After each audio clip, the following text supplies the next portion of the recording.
Hello, I'm James Morrow, and there's something I've been wondering about ever since I began to see images of what appeared to be Russian troops getting bogged down in their invasion of Ukraine. What if, I wondered, other supposedly fearsome militaries are also, well, more infected with politics and bad equipment than the warfighting spirit than we think?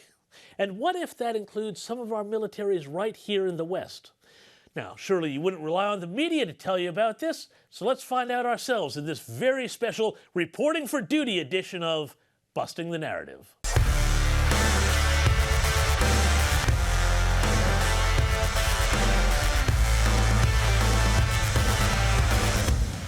Remember when Russia began amassing its troops on the border with Ukraine? Some media, like The Guardian, described what was happening as the buildup of a Russian war machine. CNN published a map showing Ukraine intimidatingly surrounded by new and old Russian military bases to the north, east, and south.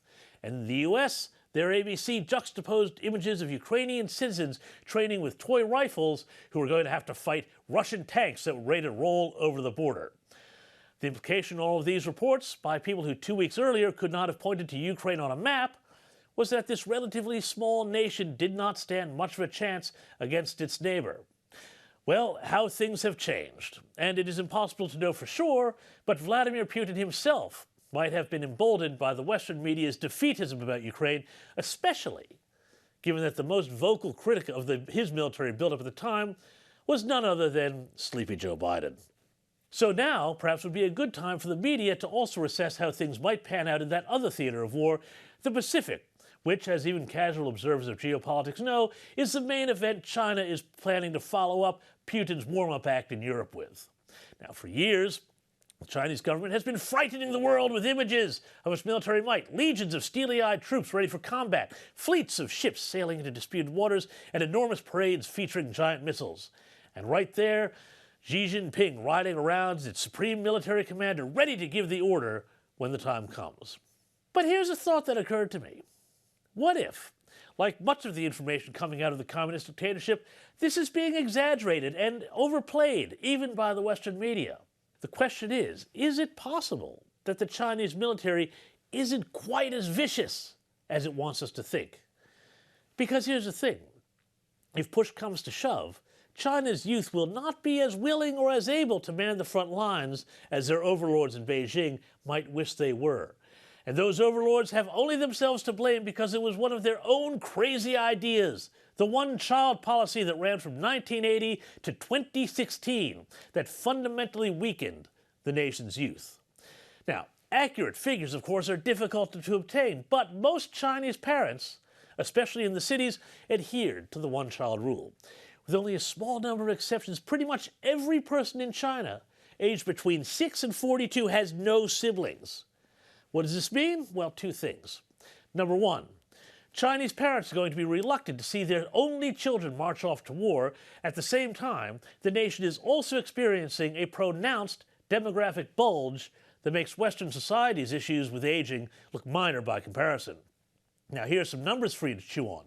In 2010, there were only 16 retirees for every 100 workers in China. By 2050, there will be 64.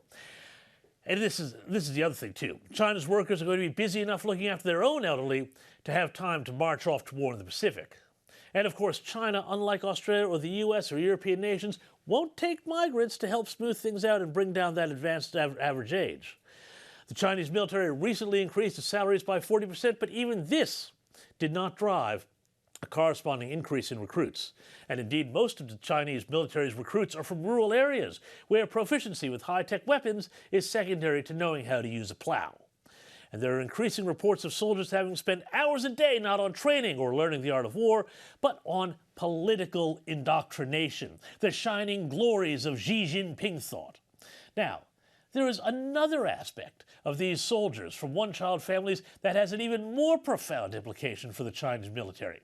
In 2017, the India Defense Review described China's generations of solo children as, quote, little emperors, because they grow up being pampered and coddled by their doting parents.